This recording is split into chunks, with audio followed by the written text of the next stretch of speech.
Welcome to the 5-8, everybody. That is not Greg Olear. That is our dear friend Martha Swan, Executive Director of John Brown Lives, up here in the North Country with me. Hi, Martha. Thank you for Stephanie, hosting. it's great to be here. This is exciting. I was on the other side of the screen the last time I was here, I think. Or Yeah. no, Greg was. I was someplace else.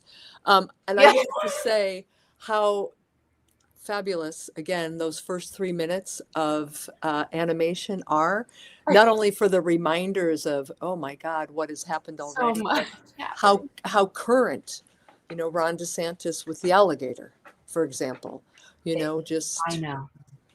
It's outrageous, which is what we do here at the yeah, 5-8 in terms of covering these things, yeah. reminding everybody. We discuss 5 of the week's most messed up topics.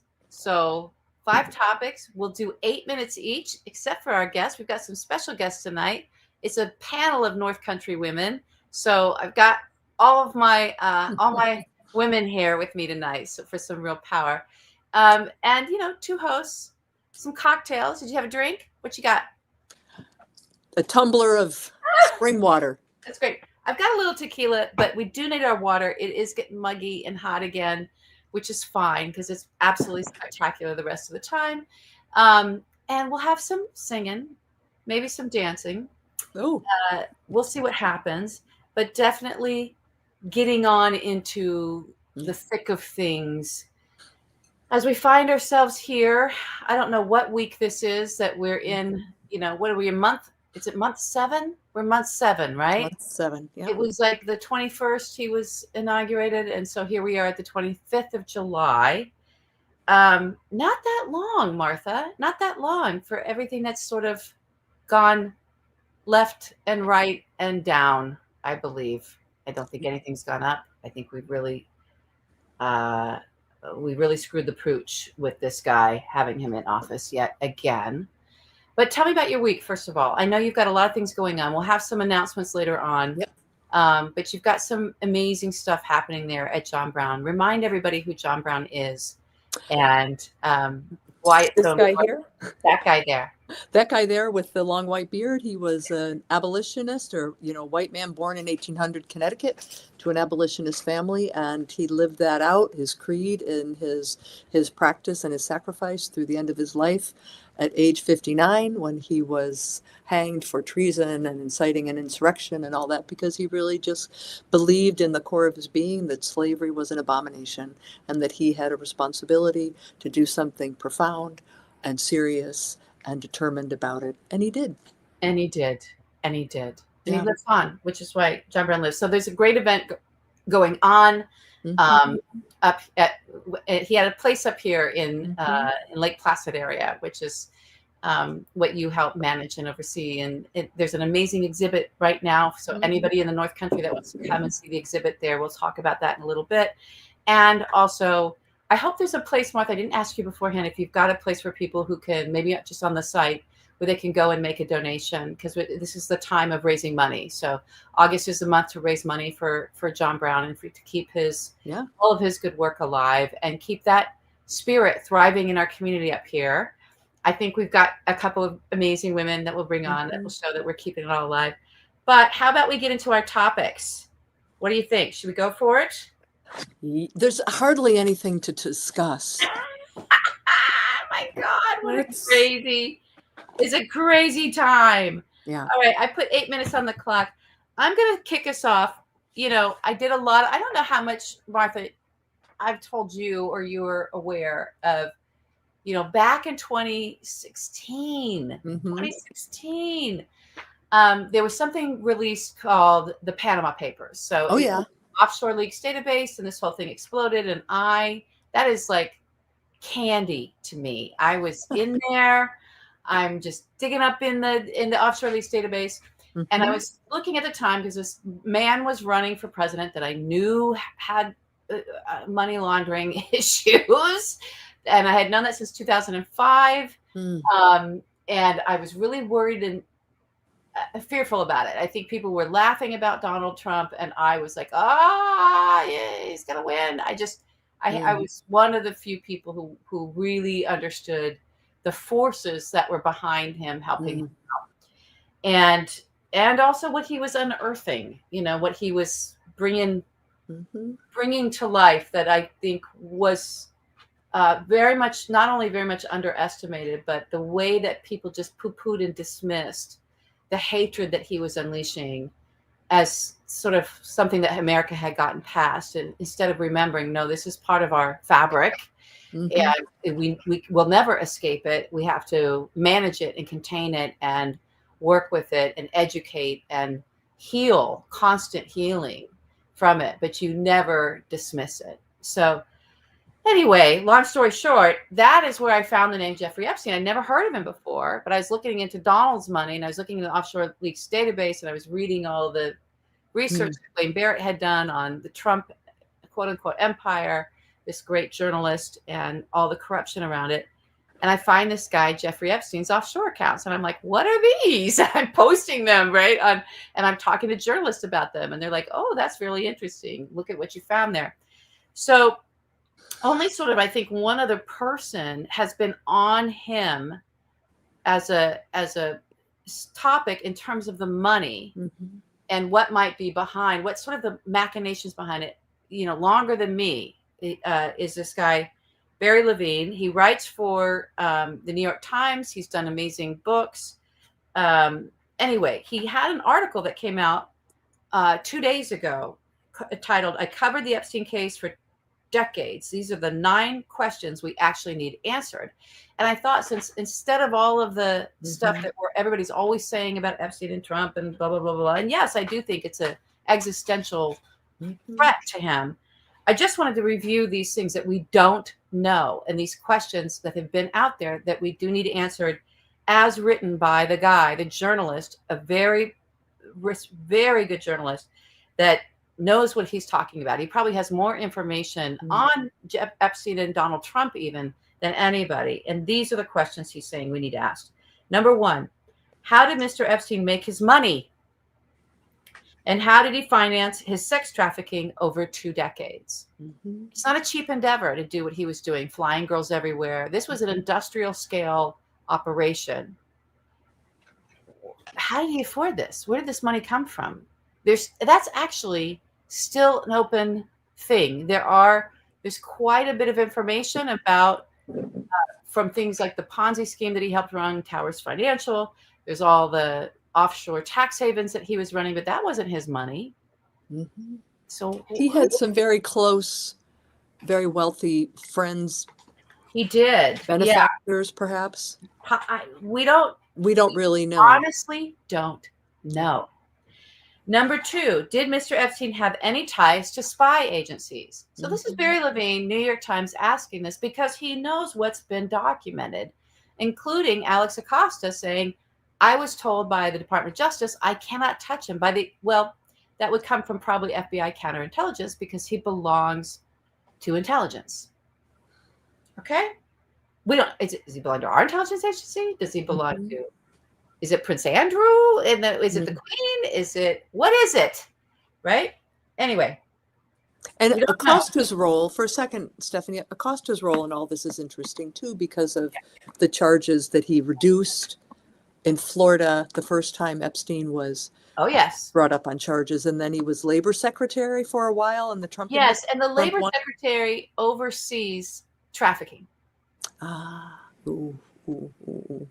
Yeah, not in terms of running it, but I mean, like any kind of investigations, any kind of regulations, any kind of things that we need to bring up in terms of new laws, keeping track of statistics. Yeah, it's all awful. But yes, he was the one who cut the deal as a lead prosecutor with Alan Dershowitz led the thing, and with a man who recently died, Roy Black, who was Epstein's attorney. And the deal that he cut was not only this very sweet deal for Mr. Epstein, where he didn't have to stay in prison and the charges were reduced. He could go home. He had to sleep in prison, but he could go to work every day. They just gave him like a work thing sentence. His cell wasn't even locked. But Alan Dershowitz was able to get the children that he raped qualified as prostitutes. I don't know how he was able to do this. And so that reduced the sentence. And then the big thing was that none of the other men, women, whoever that the children were trafficked to for sex trafficking were able to be investigated. So he sheltered and protected those, which is what, and it's all on the record. This is all up front. This is all known. There's no secrecy around any of this other than the names of the people. The names are shielded. And so that is what really sparked this sort of thing. What's the list? What's the list? What's the list? Because there's a whole bunch of men who got out of being investigated or prosecuted. Okay. Number 3, are there references to Mr. Trump in the files that add to our knowledge of his relationship with Mr. Epstein? Well, we learned about the letter, the birthday note. Birthday card.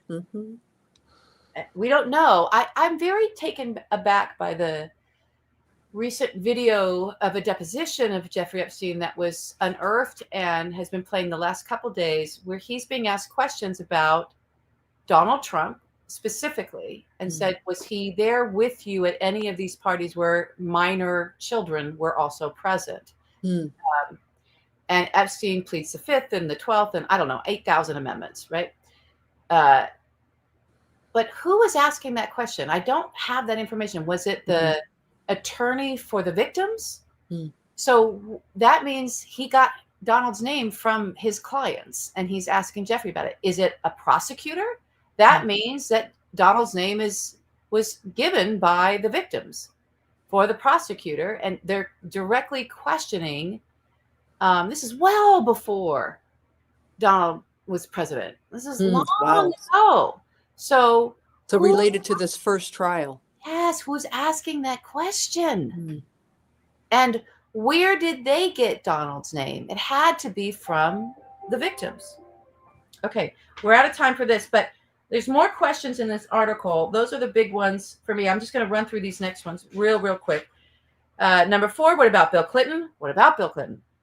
Number 5, were the clients implicated in Mr. Epstein's sex trafficking operation? Who were they? Who were the clients? This list that Donald today said, I'll tell you who it was. They were hedge fund guys and they were living there. How does he know that? He only knows that because he was there too. He's so stupid.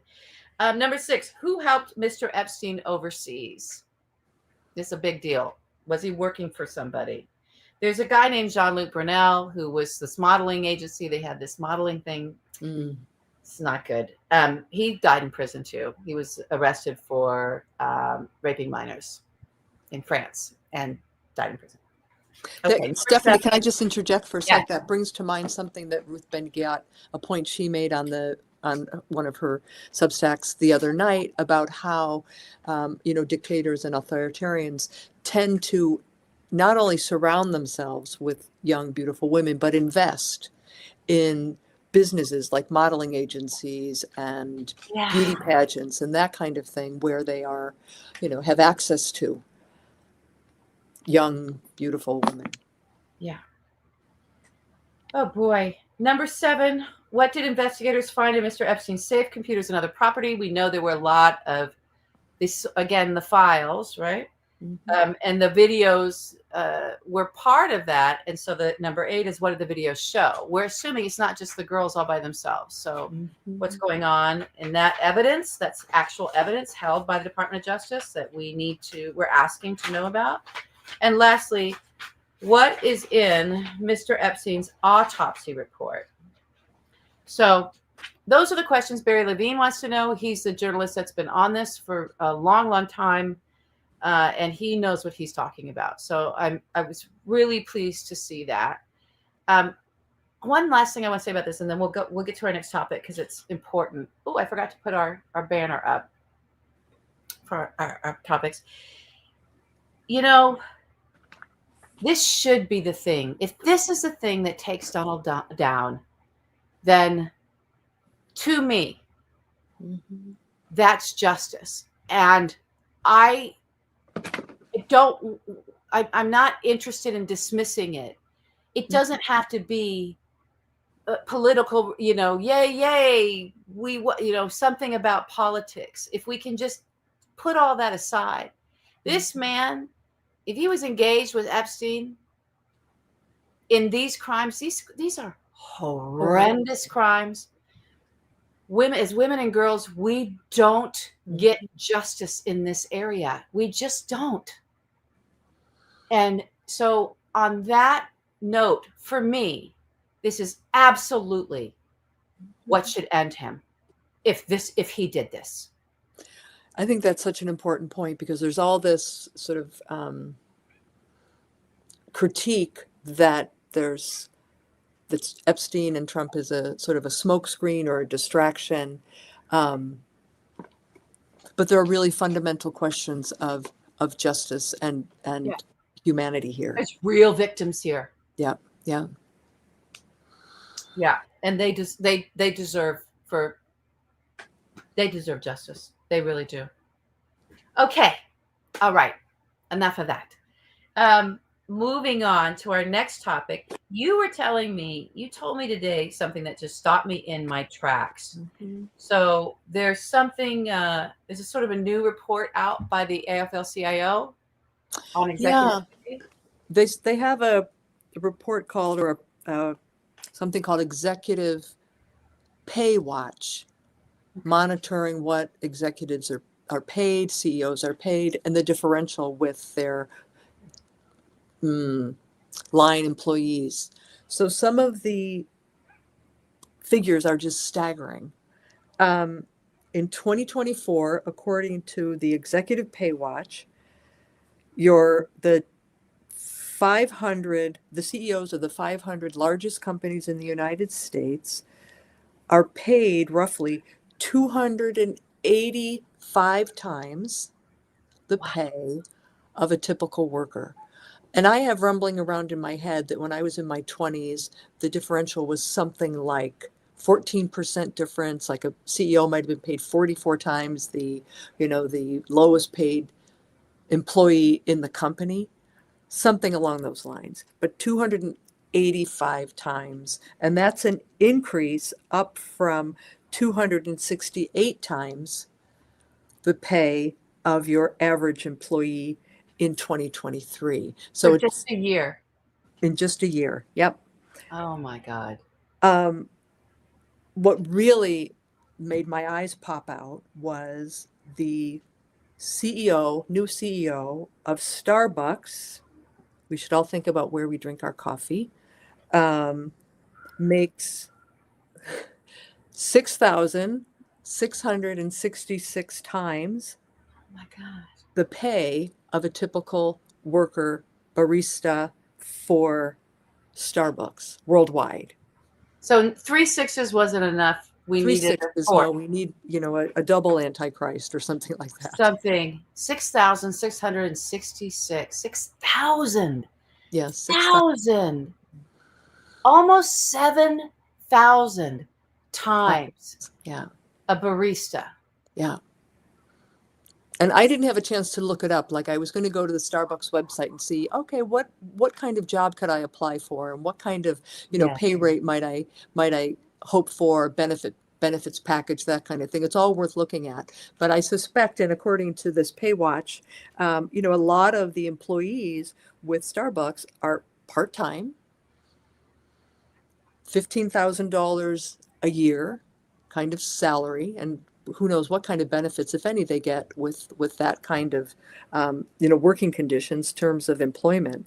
But here's another thing they claimed at AFL-CIO Executive Pay Watch, that today the typical employee of a large company in the United States would have to have started working in the year 1,740 and 1740 to earn what an average CEO earns today. So that's like what? Almost 300 years of, I suppose, full-time employment in order to earn what? I mean, it's so absurd and so depraved and so crazy, it's almost laughable. Yeah. 1,740. clocking That's 300. pre-Victorian era. Yeah. Mm-hmm, mm-hmm. Um, oh dear God. Well, Yep. I mean, the other thing you'd said to me is, and you're right, this pay disparity, Mm-hmm. this grotesque pay disparity, you can trace it as the fuel and the fire under every single Mm-hmm. societal issue we're having. This is what burns us to the ground. It is, if you And, really look at it. And I thought about Martin Luther King saying, poverty is violence. mm-hmm. It's violence. And I think this is a violent thing. I do. I think it's its own form of violence Mm-hmm. when the pay disparity is that grotesque, and the wealth accumulation for just a handful of people, and their ability to, like, the other thing we were talking about is, the market right now, the equities market is totally upside down and wackadoodoo. It's not based on any of the economic markers that it used to be based on in terms of growth and volume, and the price of so many shares just being outrageous. But if you look at that world, so you have these very few people having all of this money. You have this pay disparity, and you have these billionaires that were just growing like weeds, right? This grotesque amount of wealth concentrated in the hands of the few. Even fewer people manage their wealth. They share money managers.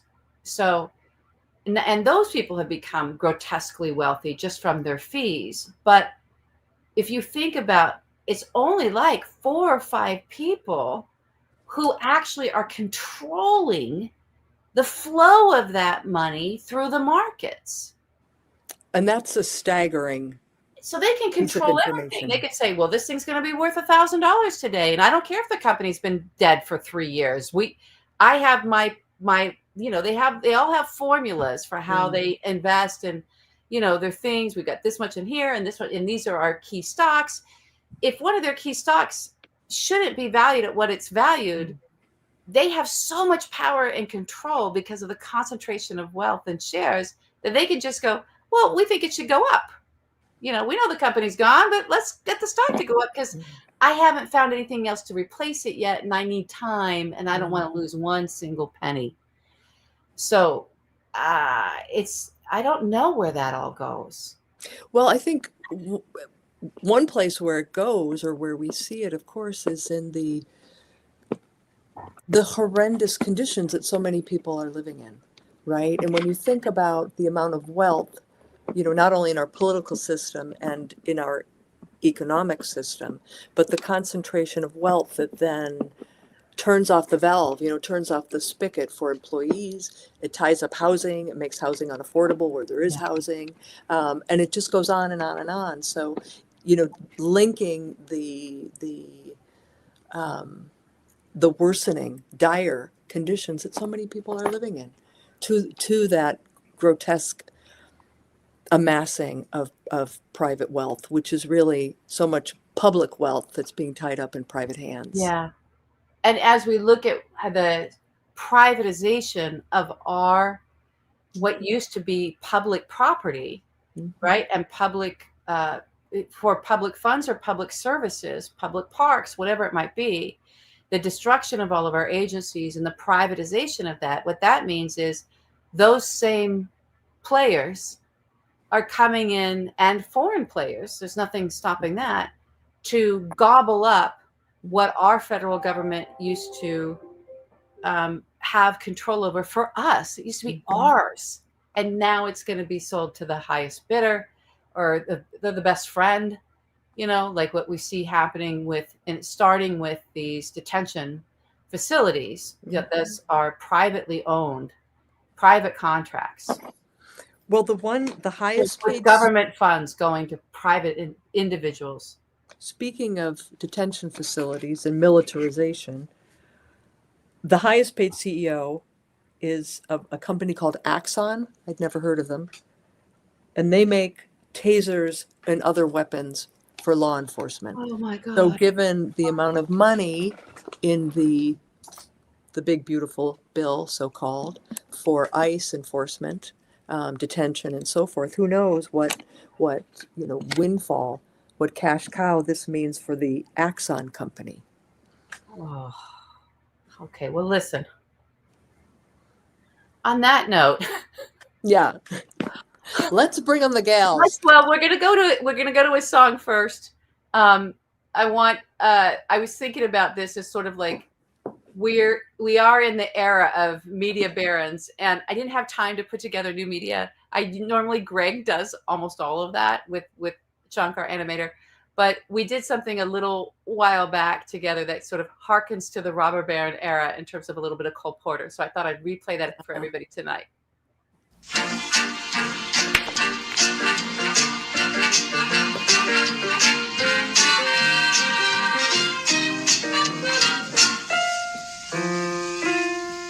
Times have changed.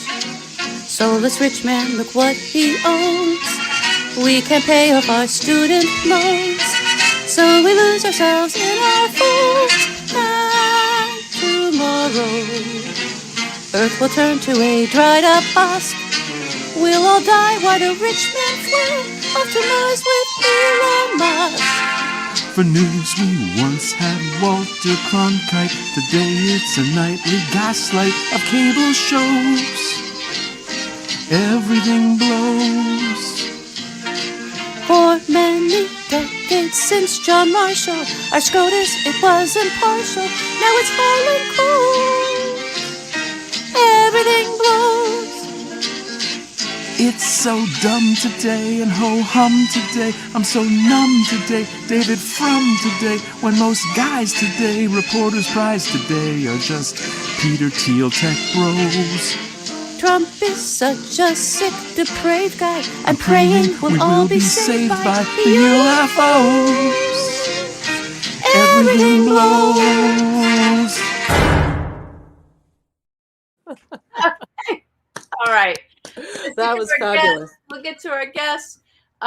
Let's start with, she is the Deputy Commissioner of the Clinton County Board of Elections, currently running for county clerk. So if you are in Clinton County, I want everybody to pay attention to our guest and get out there and vote for her. She's a wife to an amazing husband who donated a kidney to her. Oh my God, this man, I got to meet this man. A mom to one human, 2 golden retrievers, and well, she's afraid of water, but really just drowning. And she lives in, there's nothing but water up here. So let's bring her on. It's Brandy Lloyd. Welcome to the show, Brandy Lloyd. Yay. Hi there. Happy to be here. Happy to be here. We've got one more person to bring on, one more North Country woman. The founder of ShowUp, a grassroots women-led activist group that organizes and mobilizes community action. ShowUp hosts rallies, fundraisers, and community events such as town halls. She's also a registered nurse and just the coolest chick around. JJ Burnane. Hi. Welcome to Flight 8.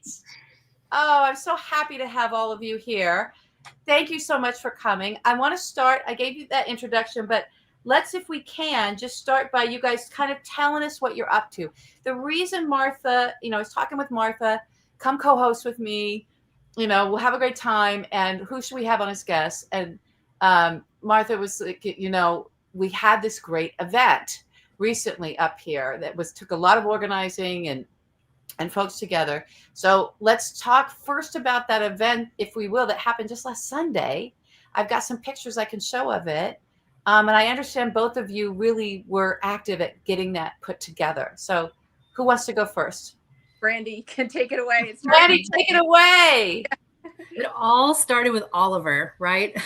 I texted Jesse and I'm like, Oliver texted me and I'm serious that AOC is going to come this Sunday. And it was like Wednesday that we were first talking about it for 2 weeks ago. And then that didn't end up happening with the schedule. Later, when we talked to more of the team, Theo and Oliver, we learned that that's their lives. They find out between Wednesday and Friday where they're going to be that weekend. And then they start getting everything ready, security, speakers, music, getting it all lined up for the location. So it was a lot of back and forth Jesse and I wanted information faster than they could give it to us, but we were getting people ready for if it happens, this is what we need. And everyone is like, tell us where, tell us when, and we're there. It was amazing. Amazing. And it was an incredible event in terms of, well, first let's stop. It was a town hall, right? And just to remind everybody, we are in Elise Stefanik's district. And we'd like that to change. We don't want to move. We'd like different representation. So was it a town hall that she failed to come to? What was it exactly? They didn't really, like at the Grange, we called that, ShowUp hosted an empty chair town hall where she was 100% invited to that.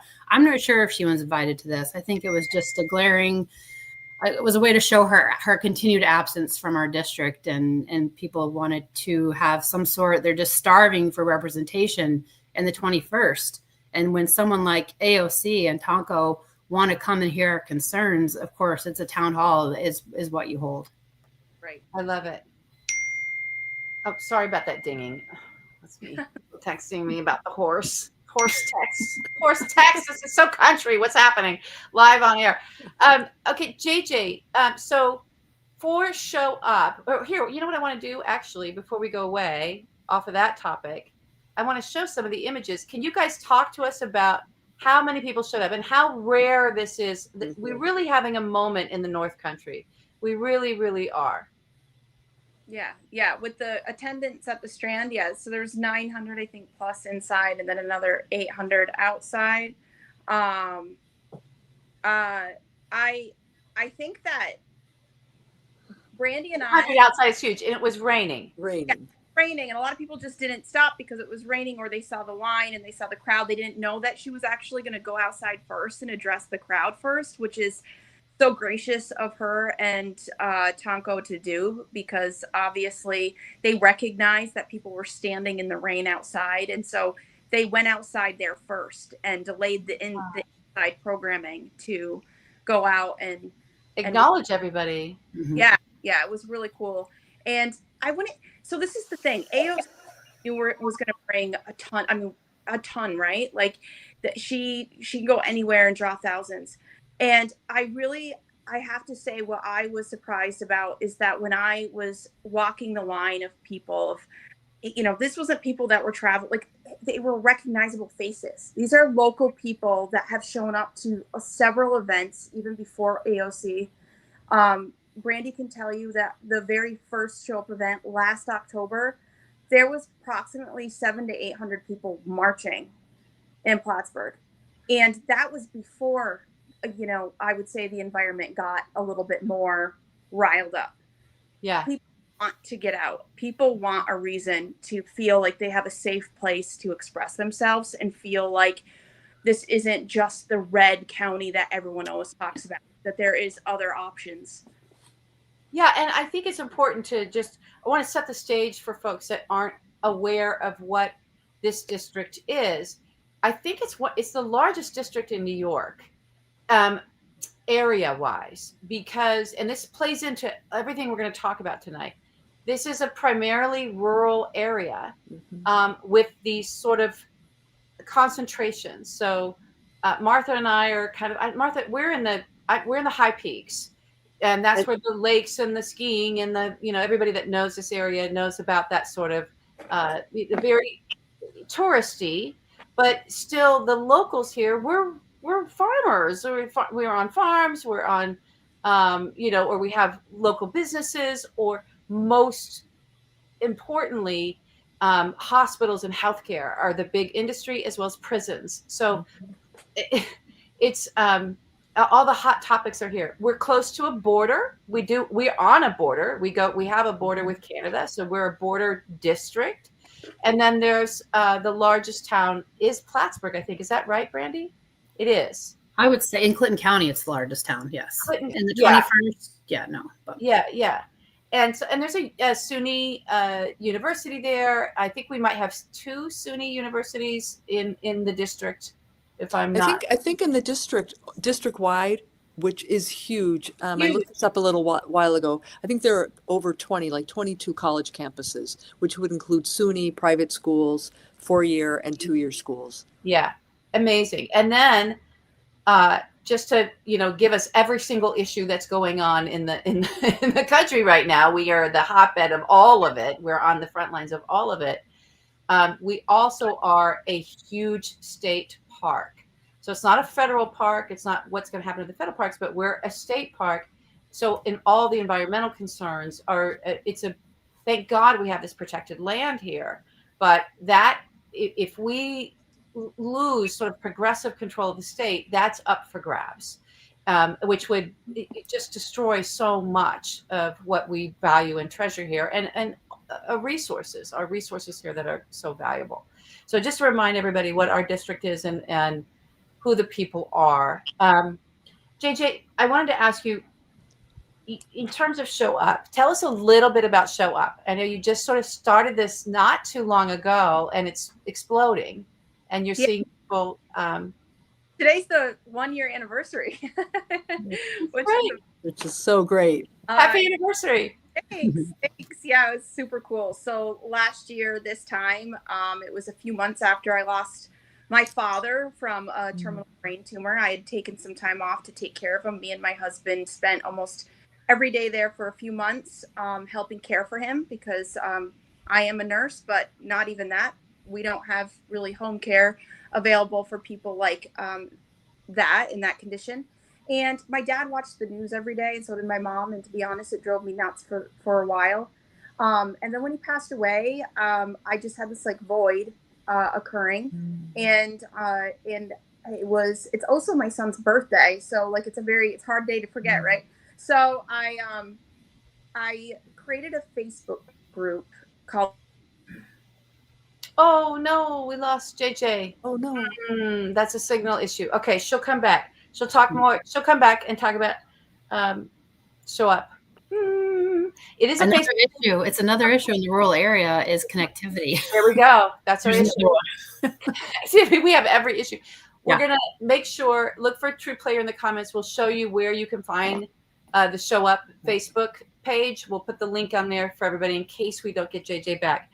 JJ, if you can somehow hear us and we can't hear you, log off, log back on. I'll see you, and I'll pull you back in. Okay. It must be a first timer, because the first time, if you remember, Stephanie, the first time I was on, it was like 3 seconds before live. Don't curse we Brandy. lost power. Don't curse Brandy on it. Brandy, stay with us. Okay, Brandy, I have some. Martha had a great question for you, and I was like, oh, save that for the live show. In terms of you, just to remind everybody, you're running for county clerk. You are the deputy commissioner of Clinton County Board of Elections. I know people will want to hear about that, what that is like to run elections. But what in terms of your county clerk running, and we'll put the website up there for everybody so that they can see what Brandy's doing, donate for her campaign. It is an elected position. And Martha, you had a question about it. Pretty basic. What does the county clerk do? Why should we care? What's at stake? With who occupies that position? Yeah. Quite a bit, actually. It's, I guess, if you want to think of it, to sum it up quickly, because you'll hear there's quite a bit, but they're the public administrator, if you will, and the trusted record keeper. And it's a list of things. The records include deeds and liens, and that's where your mortgage records are kept. Also court filings, quite a bit to do with court proceedings. They handle naturalization records and also ceremonies. They don't perform them, but they are there. And I am over the moon with the chance to be able to facilitate and be part of that ceremony. So that's going to be awesome. Amazing. Yeah, the historical archives as well. With the DMV, just the usual stuff that you find frustrating, like renewing your driver's license and all that stuff. But also within the DMV office, help promote organ donation, which you mentioned at the top, is near and dear to my heart. So I look forward to making that a big month celebration and a focus throughout all the transactions that we can. There's some election duties, not so much like BOE, but you can update your address, and that goes to the Board of Elections. And you can also register to vote when you do your license. Anyone that's 16 or older can do that. when they get their learner's permit. And then other things like business certificates. So your DBA, doing business as, pistol permits, also notary publics. They handle paperwork for that. So passport pictures, all kinds of stuff. So county clerk is really like the administrative function of being a citizen in this county. Is what it, yeah, it sounds like it's like, you know, especially when you get into naturalization and all of that. It's like literally becoming a citizen and keeping the records for all of that. Yeah, items you don't think about, but it's important for your day-to-day life, or historically down the road when you go to sell the house, sign it over to your kids, whatever it might be. Yeah. What made you want to be county clerk? I had my first elected position in 2013. I live in Moores, so border town. I could, if I was good at throwing, I could almost throw a rock to Quebec from Moores. So I'm the town clerk. I was the town clerk tax collector for 3 years, from 13 to 16, and then the position of deputy commissioner at the Board of Elections came up, and it seemed like a good place to move on.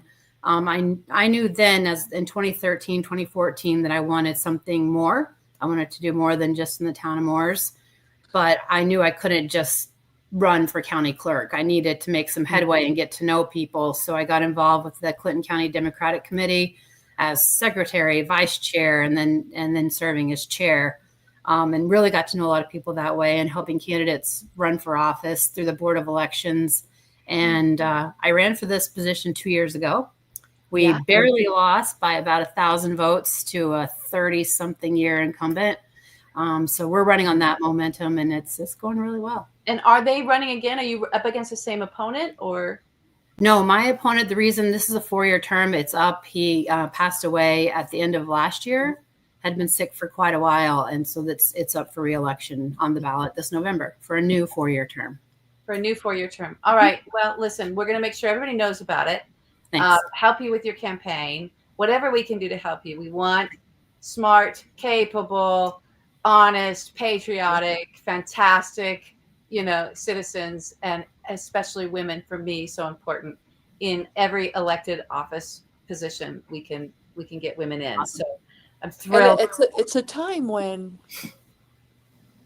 it's essential that people who have access to all of this documentation on all of us, from mortgages to naturalization to taxes and all that, where the people who are have the keys to that information are trusted and are trustworthy. It's Great.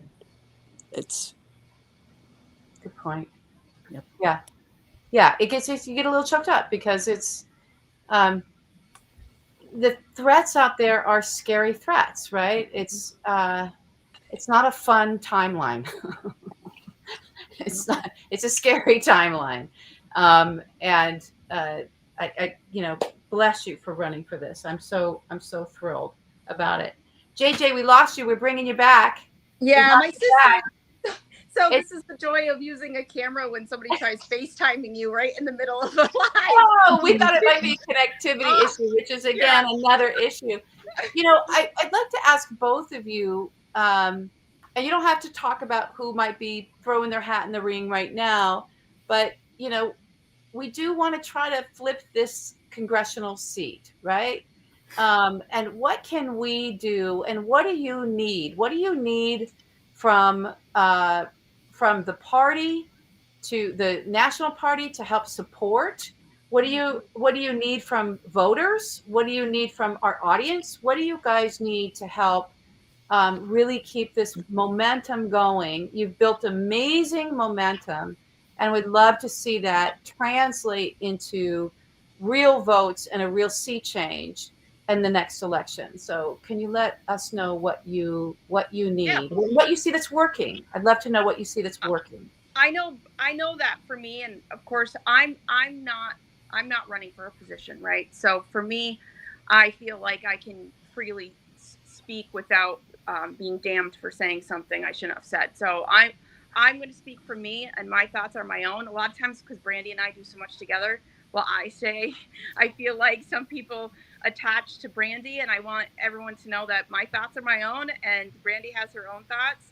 Yeah. Some things we agree on, some things we don't. But I will say that for me, in my experience in the last year, kind of really jumping into local politics, understanding what Stefanik's role has been and how little she's really been present and visible to our district, understanding how she got that position as a Republican to begin with, a different time, not as polarizing. And she also was a little bit more in middle ground. And what we had seen, and where I feel like the Democrats kind of just lost their step along the way, is that we saw this very quick change.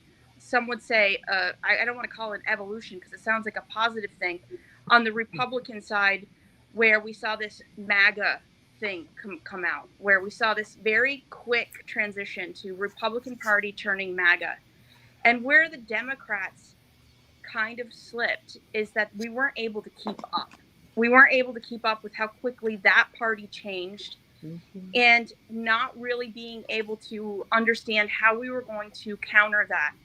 And also, this is going to sound like I'm giving props to the conservative MAGA party, but I will say that they understand that they have a spectrum. That party seems to understand that they have a spectrum of middle of the ground Republicans, probably old school Republicans that, aren't as extreme. They also understand they have these very right-wing MAGA red voters. And what they've been able to do is sort of quietly support all of that. You don't see as much attacking each other within their own party or calling each other out. Democrats have always really kind of held each other, I feel like, more accountable, but they also are more afraid because they are in this district. The candidates that I've met Blake Gendamine. He's come to a few of our events. He was the one that obviously Brandy knows best. She interviewed him for the special election. I feel like he is very middle of the road. And the town halls that I have witnessed him be at, very frustrating at times because he takes middle of the road stances. And I'm not saying we need to be so polarizing, but I do think that our own party, including when AOC visited this weekend, needs to be more supportive of the spectrum of Democrats. We all are trying to, like earlier, I think we were talking about an umbrella. We need to be a big tent, and we need to embrace the energy that AOC brought. Understand that not any candidate is going to have every perfect policy. We're not going to get behind every policy AOC says, but we're going to get behind her ethics and her character. Uh-oh, did I curse the YouTube channel? What happened to the host? Oh no. I'll keep going, Martha, but keep going. It would be best if I could see that in the local town halls and the local town committees and the meetings, that I saw more support and positivity of the AOC event in general. Just because I think that we need to understand that just like the Republicans has a spectrum of voters, we have a spectrum of voters. And it's about supporting that entire spectrum, even if it is candidates. Brandy spoke because Brandy is very true to herself. And she didn't care how it looked. And Brandy, just for transparency, I think it's a funny story. Brandy, was kind of worried about speaking. She would admit that because of how people view AOC and the policies that she has and how polarizing she can be. But I got kicked off. I know. I think I. And you're back. Sorry about that. I know that's never happened to me before. I don't think you did it. I don't know. That was very odd. So I missed it a little bit, but keep going. Pretend I was here. Yeah. I do have something to say. And then I want to pass it over to Brandy. Yeah, I was just saying that, Brandy had reservations about speaking at the AOC event because of we have some Democrats who are a little bit worried about how it would look for her campaign. And that's looking out for Brandy. But I do think Brandy has been Brandy from day one when she's campaigned. Brandy has come to the rallies. She's come to the educational events that we've had. She's come to the fundraisers. And it would be unusual to not see Brandy there. So I think that those Democrats that are afraid need to understand that they're afraid, but they can't expect other people to be afraid. And we all need to show each other support. Listen, here's what I would say, JJ. I think everybody's ready to be a warrior at this point. I really do. And I think to go on to the GOP thing and how the success of what looked like uniting the spectrum for one candidate. I think there's an illusion in there. I don't think these folks were united to Donald. Yes, there was a big turn of MAGA all of a sudden, includes, oh my God, and people were, but what happened is what they had a step ahead of back in 2016 and then figured out and had a lot of help with it and then figured out how to employ it themselves was to speak to the spectrum within silos. Yeah. So they weren't aware, the conservative Republicans were not aware of the literal Nazis, neo-Nazis that were being recruited in. And then those people weren't aware of the tech bros, and those people were, so they had a way through Facebook, through social media, quite frankly, to send tailored messages to each silo, and were able to keep everybody in their silos of whatever their conservative news media was and information sources were, whether they were just reading the Wall Street Journal and maybe watching Fox News, to where are they on, are they watching podcasts, right? Of here we are on one, but like maybe more contemporary conservative media, or are they in 4chan? They recruited and send messaging, tailored messaging, all at the same time to all these different silos. And what they couldn't have were the silos talking to one another. You couldn't have the horrible, disparaging stuff that was being, that Donald and the veterans and everything going over to somehow getting its way to the conservative folks. You couldn't have the reckless financial stuff with the conservative folks, even though maybe the tech bros wanted it. This is how they were able to succeed. And where we see it's why the Epstein thing is such a thing politically is it's cutting across every single silo. You can't contain it and just send the messages out the way you want, right? Okay, we're going to get, we're going to be really pro-Israel over here, and then we're going to be, courting the anti-Semites over here. You can't do that. They can't do that with this. So that's why it's crumbling, is that the information and the discourse is hitting everybody all at once. So what the Dems assume is that everybody's in the same conversation all the time in the Democratic Party. And so then they get fearful. Oh, I don't want to say this because instead of employing that technique of, you know what, we're going to make sure not only does our message reach everybody, but maybe we've got to speak to certain things to certain groups. Let's get our older demographic in here and talk to them about entitlements. Yet they understand they're entitled to that money of Social Security and Medicaid because we paid for it. We worked for decades and decades. We're entitled to our own money. That's a message that works there. Then there's a message that might work over to the folks that are really on the forefront of the social progressive issues. They don't have to always worry about everybody's going to hear everything all at once. They're just assuming something that doesn't happen. So you can have a great big tent if you have your messaging ready for everybody in that tent and understand where the people in those lanes go to get their information and have the message ready for them. That's what we need to take from the GOP, but also understand that there's a flaw in that you can't have competing messages. You can't have messaging to where if this group finds out about it, then we lose this group. That's why the GOP big tent is crumbling right now. Ours doesn't have to crumble because we can be we're honest. We can and the issues are actually issues that are wonky and policy based and serious issues that we want serious people in charge of. We're not going to just do cronies and clowns and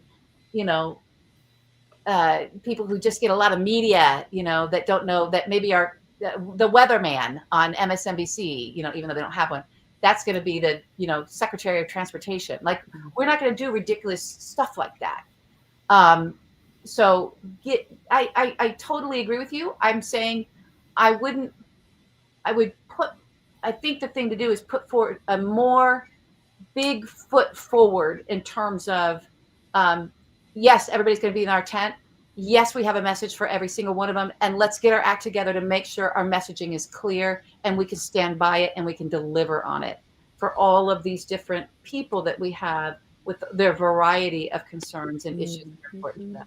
And for our candidates, because you asked specifically, how do we get well, Stefanik, as you know, is not running for governor. Yeah. Yeah. So, I mean, we're going to be looking at a completely different set of a new evil coming to town, so to speak, probably. Yeah. I think New York City will put that to bed for us as a state, but we'll see. We'll see. Brandy, did you have anything you wanted to say on the big tent? No, I agree. And we have to, that's where I think it's important as chair, and as long as I'm chair, I've stepped back and we have an interim chair just in case I'm too busy to do the job as I should. I thought that was the best thing to do, but I'm still obviously highly involved. I can't not be. But I think we need to be open to groups and to people like Jesse, who came in new, not knowing the titles, not knowing that we sometimes met once a month and some towns just met when they needed to. And so hooking up with Jesse in this way, and she's putting information out for all the questions that she asked. So we are not also, because sometimes that tent is almost behind a screen or behind a password. And if you don't know who has the password, then you can't find out, well, where's the meeting in my town and what positions are up and who do I talk to get on the ballot? Well, if you're a petition town, you have to start passing those in February. And people start thinking about that in the summer. It's too late. You know, it's too late to pass those petitions. Caucuses are done. They had to be filed on the 24th of July. So your towns that had caucuses, that's done. So if you're motivated now with AOC and Tonko coming, it's too late. And that's what I'll say about AOC, because I listened with an ear of what is she going to say that could possibly put me in the hot seat? And not because I didn't want her to say it. I just wanted to be prepared. And she didn't. She spoke to the issues that affect us all. She didn't go all New York City on the NoCo. She kept it with the things that really are important to us, what affects us, and really what affects us affects those in New York City. And it affects those in Oklahoma and in California and in Oregon and Maine. It's going to affect us all. And that tent, I am hoping, is going to have to get a lot bigger. I really do. I love it. Oh, God. So grateful. So grateful for you both. I'm so grateful for you both. It's hard to be a transplant up here. I know, Brandy, you talk about you're, well, you've been here since '88, right? But you're, what do you call that? A recovering Texan? Recovering Texan. I stole that from someone, but yes, recovering. Yeah. And I'm just here just 2 years. I'm from, Los Angeles. So this is a bit of a, but I love it so much. I can't, it's hard to tell if you're not, when you find a place that feels like it's in your bones. And it's just in my bones up here. It's so beautiful and it's so special and it's such a treasure. And the people are so honest and good. And there's so many of them. Even, and I've got neighbors around that are, Republicans, but I need my neighbors and they need us, and good neighbors create good neighbors. So that's what it's like up here. I encourage everybody to come and visit and see what kind of life we're living and the things that we're up against. On that, I want to go ahead and transition. If you want to stick around for one more topic, I would love it. Yeah? Yes? Okay. We're going to go into our fourth topic and I titled it Entitlement Theft. You heard me talking about the entitlements and everything, but here's what news just came out, and it came out from this administration, from one of the offices that's still running, that tracks this kind of thing. I don't know if it was OMB, but a report and an update on Social Security. So there's an expiration on Social Security. All this thing with the new budget and all this stuff, and we're never going to touch Social Security. Here's what's going to happen by 2033. So we're 2025 in 8 years, 8 years, starts in 7 years. There's a 24% cut to benefits by late 2032 that's coming. This is going to result in $18,000 a year, or total maybe, being cut in benefits for a dual earning couple who retire in 2033.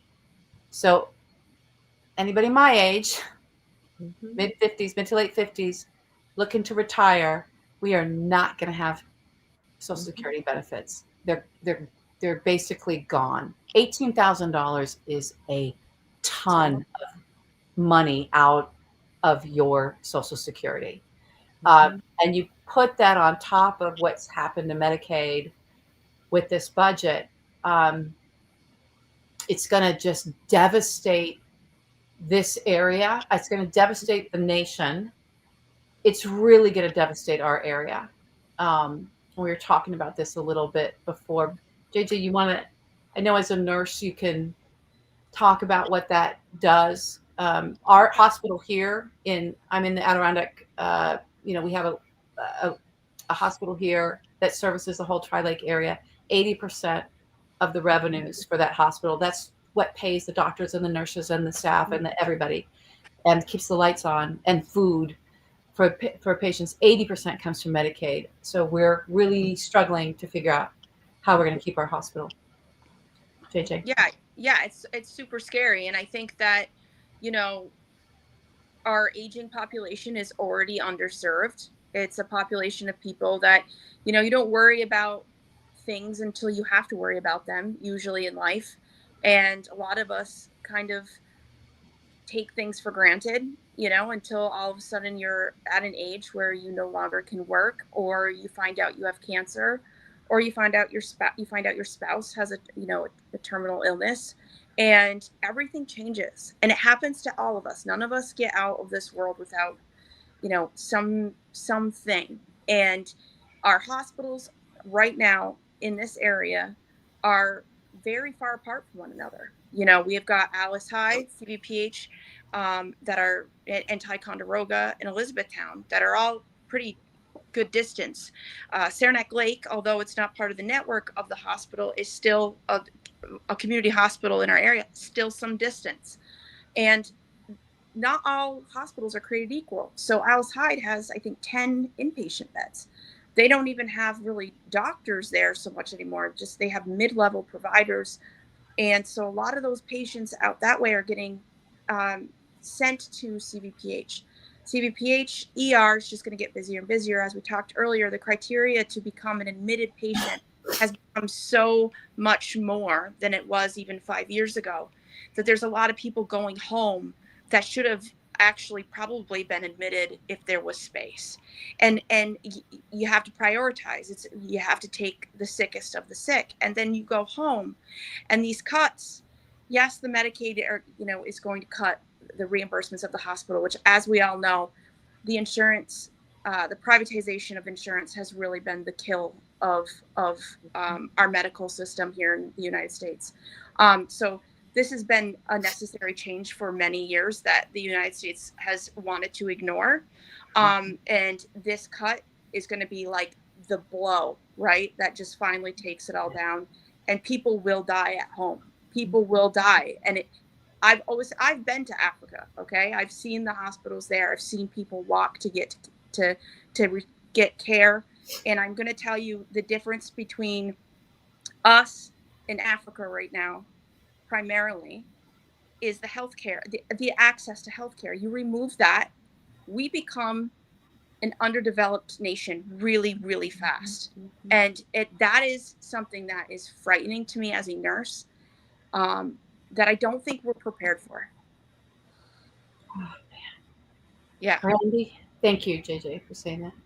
Brandy, I know you said you didn't have a lot to weigh in on this topic, but some, personal stories. But, what is it like trying to get healthcare in this area? You've been here since '88, so you're native as far as I'm concerned. No, it's hard. It's hard just to find your primary provider. A lot of offices are at max, and it's hard to get in a visit once you do get seen. But also the OBGYN or the gynecologist, if you're past the age and having babies isn't what you're looking for, we still have to go to a gynecologist.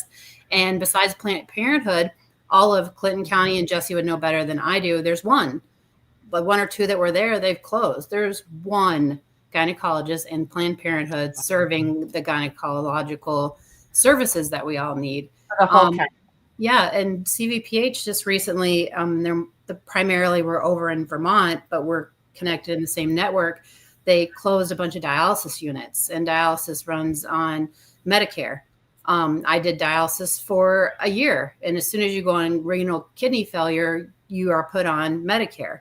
And then what happens with that down the road? It's expensive for providers. I understand that. And what they get reimbursed isn't enough for them to pay the nurses and pay everything that they need to take care of. I understand that. But where am I supposed to go one day if I need it for dialysis, if everywhere in an hour long radius or more is closed, to go for a 3 or 4 hour treatment 3 or 4 times a week? I agree with Jesse. It's going to be awful. It's going to be awful. Martha? I think just something I observed today when I was going to the DMV actually to renew my license. It was very fast, very efficient, I was delighted that I passed the eye exam. I was able to read the lowest rung on the eye exam perfectly. But in Elizabethtown, which is the county seat in Essex County, and where there is a hospital across the street, there is a huge construction project going on. And a couple of us have been asking ourselves, what is that? What is it? Well, I saw the sign outside today, and it's a future rehab center. And like, when is the spigot going to shut off for that, for a rehab center? One, for the maybe even for the construction to be finished, but to provide the services for the people who need them. Yeah. During the AOC event, I was sitting next to a young man who works with people in, for a mental health services organization and disabilities organizations. And he was just talking about, before all these cuts, before all the betrayal goes into full effect, that already that the services the people who need services, it's so hard to provide them because there aren't enough people in the field. There's not enough funding to attract and sustain and support people even working in the field. So I think two things. It's like we need a new Bill of Rights. We need to articulate a new vision, a new set of demands for the kind of culture and country and society we want to live in. And one of the questions that I ask myself a lot, and I think we should be asking everyone who wants to run for office, and certainly everyone who is in office, especially in this particular administration, it's like, how many, when we look at the decimation of cancer research, vaccines, cutting SNAP benefits, just right on down the line. I mean, we know, as you've said, Jesse, that people are going to die. And with cutting $18,000 out of someone's Social Security benefits, it's like, how many people will you be satisfied suffer, become impoverished, and die? I mean, this is a very serious question that I think we need to ask Elise Stefanik, that we need to ask anyone who wants to occupy her seat. We need to ask anyone running for governor, anybody who's running for Congress. It's like, okay, how many people are you satisfied? And I'm just talking domestically. I'm not talking about foreign aid in the developing world. I'm not talking about Gaza right now. I'm just talking about right here, right now. How many people are you okay dying because of what's coming out of this administration? Yeah. On that note. Yeah, no, that's the question, is because those are the stakes and these are the costs, and no one's being really held to account for that. Mm-hmm. So I look forward to the next town hall. This is our time to actually do some announcements.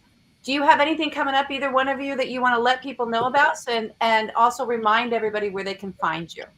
JJ, you want to go first? Anything happening with ShowUp coming up? Oh, yeah. So for this month, we have an amazing fundraising event for Brandy and for another awesome woman named Jessie Fournier. She's running for Area 6 for our county. If she wins, she would be keeping the only female seat for the Democrats. So it's super important that we support her as well. But that fundraiser is going to be August 9th. all of ShowUp events are found on Facebook. So if you go to events and search ShowUp, you should be able to see ShowUp s'mores fundraising. It's going to be an amazing night. There's going to be fires and s'mores and basket raffles and a food truck and live music. And then August 24th, we are having Lieutenant Governor Antonio Delgado come to the town hall at Strand. Oh, yeah. That'll yeah. be dope too. So that's going to be super awesome. Like I said, I encourage people to not be dismissive of people wanting to run. We need to hear everybody. So that's super cool. And then lastly, for August 26th, we're having a Women's Equality Day. It's Women's Equality Day on August 26th, but we're going to have a celebration at Assorted Artistries, which is downtown Plattsburgh, and it is woman-owned, and there's going to be several women that own businesses there locally and community tables there that support women in need. So it's going to be free, and there will be drinks, both non-alcoholic and alcoholic, and snacks, and it's open for anyone to come. So I love it. Okay, I'll be there. It's one of those. Okay, awesome. I'll be there. I'll make it happen. Okay, and then Brandy, I've got your Facebook up there for Brandy for Clerk. Anything you want to let people know, they can go there. They can donate for your campaign, which we need, or we want our audience to show up for you tonight. So how, anything you're going to be speaking at, anything we need to know about for you? I think I'll say, because it's not a legislative position, so people are like, even not knowing what clerk does. But in Clinton County, we have 10 legislators. Right now, we're 5-5, R versus D. And there are a couple of those seats that if we lose, we could lose the majority. If we keep a 5-5, interestingly enough, the county clerk breaks the tie, because there will be, on choosing who the chair is. The chair then decides all the committees that these certain legislators are on. And it's strategically done, trust me. And so we need to, if I win and we are 5-5 and there is a tie, that tie for chair then will be broken by the chair's office, and we won't have that carrot dangling over us anymore. Right now, they keep making the chair the Republican candidate, one of them, because the county clerk was Republican. So we're hoping to change that. But if we can keep Jesse Fernia in that area, and then we're hoping to flip another seat, that would be great. To make it 6-4 would be my preference. But county clerks do have some importance with that, in addition to, I love you being the tiebreaker. I love it. Let's get you into office. So everybody go to Facebook for Brandy Lloyd. Go to ShowUp on the Facebook. We thank our two guests tonight, JJ and Brandy. I can't wait to see you around the North Country soon. And thank you for all the work that you're doing. Really, really appreciate you coming on tonight. We'll have you back. And happy year 1 anniversary. You're making such a difference in the North Country. Yes, God. Thank you, Martha. Thank you, guys. Bye, guys. Thank you so much. Yay! Yay! Yay! Okay, Martha, you also have a big announcement. So let's get to yours. Yeah. So we have 2 things I really want to draw people's attention to. There's an artist by the name of Rob Shetterly in Maine. And 20 plus years ago, he started this series of portraits. It was really his way to answer his own despair about what was happening in the world and what shenanigans our government was up to. So he started painting portraits of people he admired and appreciated for telling the truth. And the series now, over 280 portraits, is called Americans Who Tell the Truth. And we have, I think it'll be 28 of them that have been printed on that political sign outdoor substrate that can weather storms. And that's on display that we need. And that's on display at the John Brown Farm. Outside, people can come to the John Brown Farm. Just come and see this. It's incredible. Yeah. And then Rob is coming next Saturday. Yeah. And it's our annual kind of farm to table dinner. And this year we're calling it the Welcome Table. It's an homage to James Baldwin. There we go. That was 2003. It's literally a long table. Look how beautiful it is. Oh my God. And that's at the John Brown Farm. So we're doing it again this year. The chef is Chef Lewis Hughes. He's descended of 2 of the young Black men who joined John Brown at Harper's Ferry and sacrificed their lives, along with Brown and several others. And as part of the evening, Rob will talk a little bit about his work as we meander through the portraits. And then he will be joined in conversation with Reggie Harris, who is a beautiful human being, a folk musician, singer, songwriter, and an activist who's done a lot of work around a project called Living Legacy, really connecting young people today with the legacy of people from the civil rights movement and other, critical movements in the South who are still living. And also Eleanor Stein. Eleanor is a brilliant, lifelong activist who has been, she's been involved in women's anti-war work, women's rights, a lot of work right now around Gaza. And she's also been very involved in the environmental justice movement. So the three of them are going to be in conversation as part of the event, really talking about art and resistance, art and activism, and seeing where that takes them. So Yeah, people should come. People can still come and go to the Facebook, John Brown Lives. Where can they go to get? Go to johnbrownlives.org. Okay. And click on the welcome table, and it'll take you to all the information you need to know. It is our only fundraising event of the year, so there's a hefty ticket price, but we do have, thanks to some supporters, we do have some more friendly ticket prices. All you would need to do is email me, and if we have any left, it's yours. Awesome. And then can they donate if there's not a ticket and they still want to donate and support John Brown? Sure. Yeah, Yep. so that will allow them to do that. That's johnbrownlives.com. Yeah. Yep. .org. .org. .org. johnbrownlives.org. There it is. The other little thing to mention is thank you, TruePlayer. the next day, Sunday, August 3rd, Reggie Harris and Kim Harris and the folk duo Magpie, they're going to be in concert at the farm, a free concert great. open to everybody. So it'll be outdoors, it'll be beautiful. So join us for any and all of what's going on. I love it. Okay. Those are all the announcements. I don't have any announcements. I wanted to have all the announcements. I want to do a little shout out to you, Stephanie. Someone in the comments, I think Julie, somebody said how happy she was to see that you're thriving in the North Country.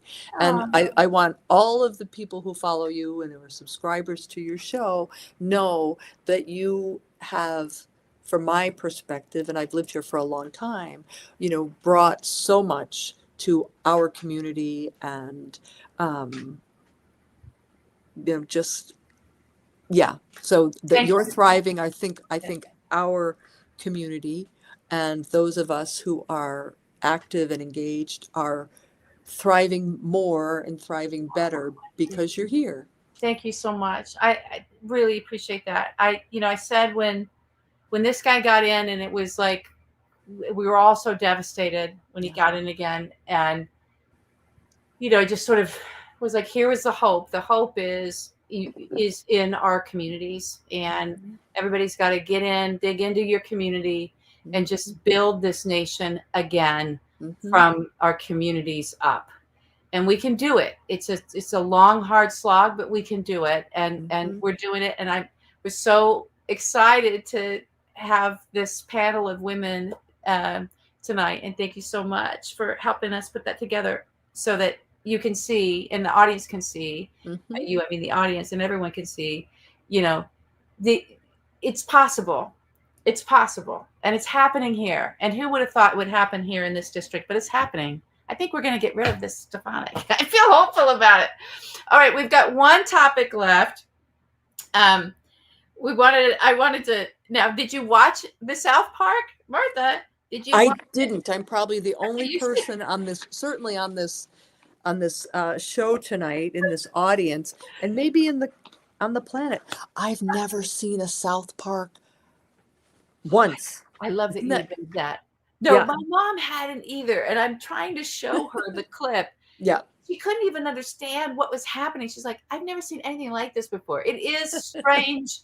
It's its own animated lane for sure. But here's the backdrop, and I'm sure our audience knows about all this stuff, but it's important to point this out. So we have a lot of capitulation happening with our big corporate media to Donald, with the academics, with basically everywhere that we were turning for First Amendment, for people to have to be fearless, to speak out, to speak truth to power.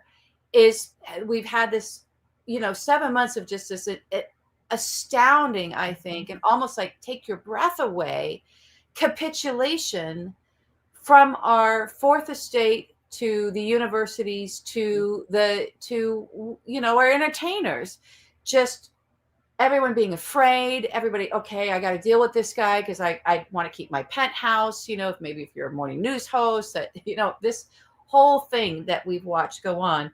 And a big part of that is because what used to be from artist content to news to to academia, it was but especially in media, very diverse, lots of owners, independent voices, local news and independent journalism. And over the last, I'd say 40 years, but really in the last 20 big time, there's been, talking about silos, there's been this gobbling up and consolidation for our news and our media becoming one. That was always sort of part of that when it comes to broadcast news, but also then the tech giants like Bezos coming in and buying up Washington Post and New York Times and all this stuff, right? Of like, oh, we've got new corporate owners, and these corporate owners, a lot of them, are Republicans. They care about their tax dollars. They're trying to do deals. They want to not pay money in taxes. They want to be rich. They all want to be mega gajillionaires. They want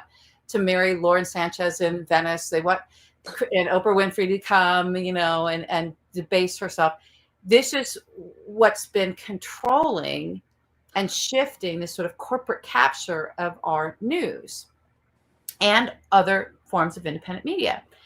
So to see this merger, right, that was happening, right, that did get approved yesterday. The FCC approved the merger between Skydance and Paramount.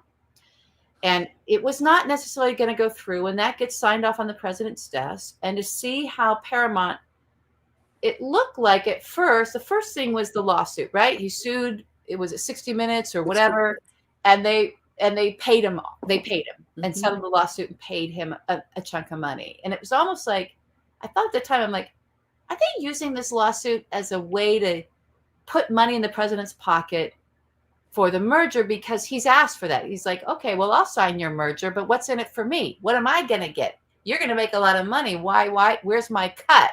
And so they contrived a lawsuit. That's me seeing how I know organized crime and the shakedowns work, and tributes are paid, and there's fake lawsuits all over the place. That happens in this kind of scenario. Maybe, I don't know. Sure looks that way, but whatever. They capitulated with CBS, with 60 Minutes, and paid him. Then he wants more, because that's not enough of a tribute. Get rid of Stephen Colbert, right? And they concoct a whole thing, and they get rid of Stephen Colbert. And everybody's reeling. And it's upsetting, right? So to then have in the background, nobody talking about it and connecting the dots, but in the background, Matt Stone and Trey Parker, who are the creators of South Park and the owners of South Park, and have a majority shares. They sort of have this great deal. We're in 2 years of negotiation of redoing their deal with CBS Paramount, because Comedy Central is one of the channels that Paramount owns. And it was right up until the minute. It was like this week that their deal closed, I think, something like that. And they got, they hadn't been on the air for a new season in 2 years because they were negotiating this deal. They got $1.5 billion to stay and had very little time, hours, to then crank out. I mean, you would have thought they had their episode, their season premiere ready to go. But no, maybe they did and scrapped it. They cranked out a takedown of all takedowns against the administration, against CBS Paramount, against everybody. They had their $1.5 billion FU money, and they were like, let's go. And boy, did they let it rip. And so what I'm hoping with is that, and then we had right inside of that, and it's related. I'm sorry, it's related. Jerome Powell, who has an FU position and has his own, what does he care what Donald Trump thinks of him? Standing with Donald Trump for a live whatever, and Trump thinks he can come up with something that he can do as propaganda, right? He can do as like, he doesn't care if he lies. He knows the news will cover it, that he'll say it live. But he didn't anticipate that Jerome Powell, there's Donald Trump making up numbers, saying, oh, you got all this money and you spent it and we don't know, and saying all this to the media with Jerome Powell standing there in a hard hat about this construction that's going on in these new buildings. And the Fed chair said, give me that. And looked at whatever paper Donald was reading. He's like, yeah, that's not true. This is not right. This is from a building you're quoting from 5 years ago. That's not the number. No, he's lying. This is wrong. In the real time, live, crushed him with the truth and spoke truth to power right there. The Fed chair. It's not even a journalist, right? So I think hopefully this courage will be catching. I wanted to end on a high note. This is a high note, everybody. If these folks can do this, so can our investigative journalists. So can the news media that covers the Hill, that shows up the young kids that are showing up there that don't even know really what they're doing, and they're afraid to say anything because they'll lose access. You know, so can other artists. So I want to give a shout out to Amy Sherald, who just this week withdrew an exhibition that was slated to open at the National Portrait Gallery. Huh? So apparently she has one of her enormous paintings is of a Black woman, Statue of Liberty, or I think trans person, Statue of Liberty. And apparently the Portrait Gallery wanted, I guess they were going to, I heard different things. One, that they were not allowing that portrait. Then I heard that they were allowing the portrait, but they wanted the visiting public viewers to be able to comment on it on video. And she said, no, we're not doing this. I'm not participating in this potential erasure of trans people. So she pulled the plug on her whole exhibition at the National Portrait Gallery. So, using her First Amendment rights of expression as an artist in a way that is it's as much what she says, and then to not cooperate in using her voice and her art, just to say, no, I'm taking this away. Look, fear is contagious, but so is courage. Yeah. And these guys, I think labeling Trump always chickens out around the tariffs, was an important thing, actually, because it's catchy. It's stuck, right? Oh, here he goes, taco. He's going to chicken out. It calls out his, insecurities and puts him on defensive, but he always does chicken out. He chickened out he stopped attacking Jerome Powell for a while. He's like, right after that, he's just, it's easy to topple a bully. It is. You just put your fist right there and say no, and they freak out. That they're expecting, if they put their big bully presence at you, especially somebody who is an adjudicated rapist, right? And it's got all these women who, who we should believe them when they say he assaulted her. It just gropes and assaults.